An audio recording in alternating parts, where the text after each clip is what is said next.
everybody. Debbi Mack here, and this is the Crime Cafe, where we talk crime, mystery, suspense, and thriller fiction. Today, I'm going to have something a little bit different. Normally, when I don't have a guest, I'll put up an old radio show, but today I'm going to read from my own work. It's from my New York Times bestselling novel, Identity Crisis, the first novel in the Sam McRae mystery series. And I'd also like to remind you before I start that the Crime Cafe 9-book set and Crime Cafe anthology are both available for sale from Amazon and other retailers. So they're both available for 99 cents right now, but just for a limited time only as far as the 9-book set is concerned. The price is going to go up on that toward the end of October, so get it while you can. And with that, here is the first chapter of Identity Crisis. I've never been a morning person, and if there's one thing I don't need before my first cup of coffee, it's a visit from the cops. But at 8:45 on a Friday morning, 2 of them waited for me at my law office. I shut the door on the steam heat, typical July weather in Maryland, and shook my sticky blouse loose. 7 years in practice had taught me many hard lessons. One of them should have been never to wear dry-clean-only blouses in the summer. Sheila, the 70-plus receptionist and secretary for the accounting firm where I sublet space, gave me a brief wave while answering the phone through her ever-present headset. Her long, bony fingers clacked away at the keyboard without skipping a beat. Both men stood as I approached. I recognized Detective Martin Derry of the Prince George's County Police. I wondered what the homicide investigator wanted with me. "Good morning," I said. "Morning, Ms. McRae." Derry had light blue eyes, the color of lake water in January.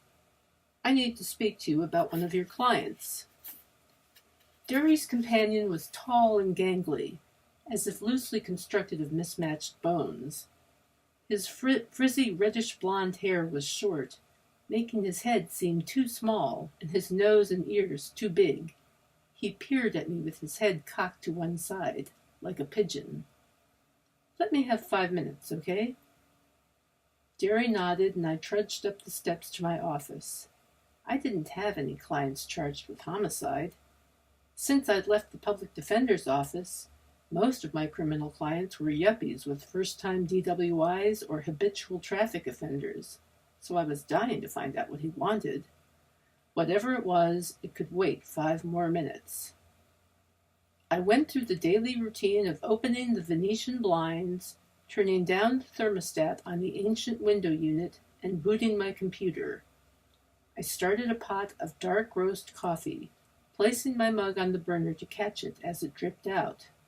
When I felt ready, I invited them in. They each did a cop's visual sweep of my office before they sat down. No doubt they were impressed by the plush furnishings. A used desk, 2 guest chairs, a metal filing cabinet, a small hutch for my supplies, and tables for my fax, copier, and Mr. Coffee, most of which I'd bought at a state surplus outlet. My one indulgence was a new high-back desk chair. "This is Special Agent Carl Juergens, FBI, Derry said. "Sam McRae," I said, extending my hand. Juergens worked my arm like a pump. FBI? I wondered what was up. Derry sat stiffly upright. Dark-haired and mustached, he had a solemn, squarish face. In a charcoal gray suit, starched white shirt, and red tie, Derry was one of those people who managed to look dapper no matter what. We'd met years before when I defended the man accused of killing his fiancée.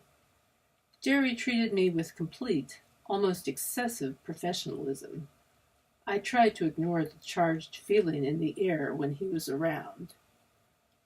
"We understand you have a client named Melanie Hayes," Derry said. I stared at him. "She's not." I couldn't finish the thought. "No, it's her ex, Tom Garvey. He was found shot to death." "Oh, my God." We know you represented her in a domestic violence matter, Jerry said, watching me closely as he spoke. You understand why we need to talk to her. I nodded. When did this happen? Over the weekend, Jerry said. I'll be present when you question her. It was not a request. Jerry bobbed his head in brief acknowledgement. When was the last time you spoke to Miss Hayes? Last Friday. On the phone or in person? In person. She came to the office. And you haven't spoken to her since? No, why? Jerry leaned back in his chair. He appeared to think about whether to answer the question. There's a problem, he said. She seems to have disappeared. What? Just vanished? She hasn't been home and hasn't shown up for work all week. An angry sizzle interrupted my thoughts. The odor of burnt coffee filled the room. My cup was overflowing onto the hot plate. Shit! I jumped up and exchanged the cup for a carafe. Coffee was everywhere. In haste, I ripped a couple of pages from a writing pad and daubed at the mess, grinning sheepishly at the cops. Jerry's mustache twitched into a brief grimace. Juergens stared. Well, I had no idea where she could be, I said, swiping at drops that had landed on my blouse. Both cops studied me, maybe waiting for more. I sat down and drank my coffee. The air conditioner clicked and roared in the background.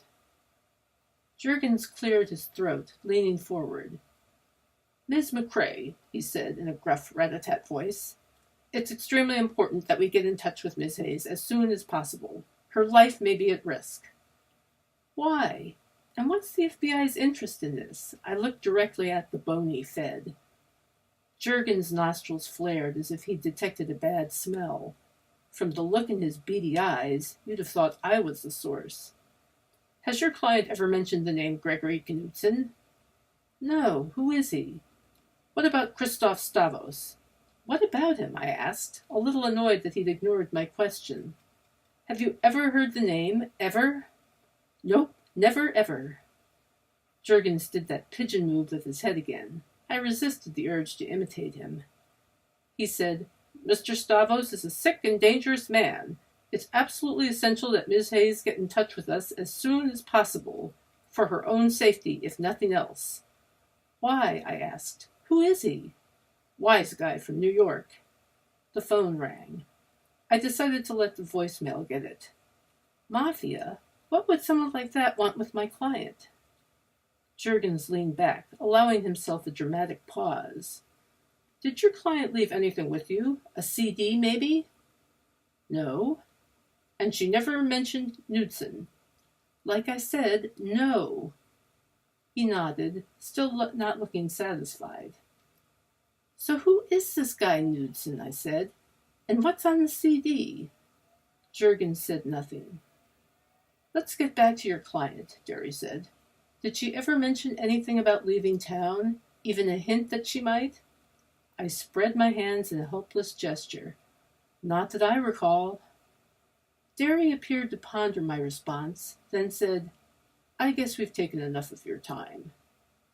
Juergens looked like he wanted to subpoena every piece of paper in the room. Wait a second, I said. What's going on? Obviously someone's been murdered, but is there more?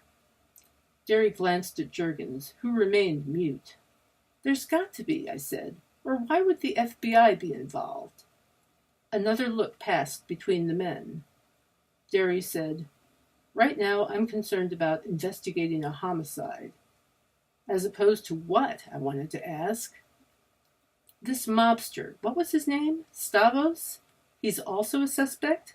I asked. Silence. Forget it, I thought. I might as well go outside and ask a fire hydrant.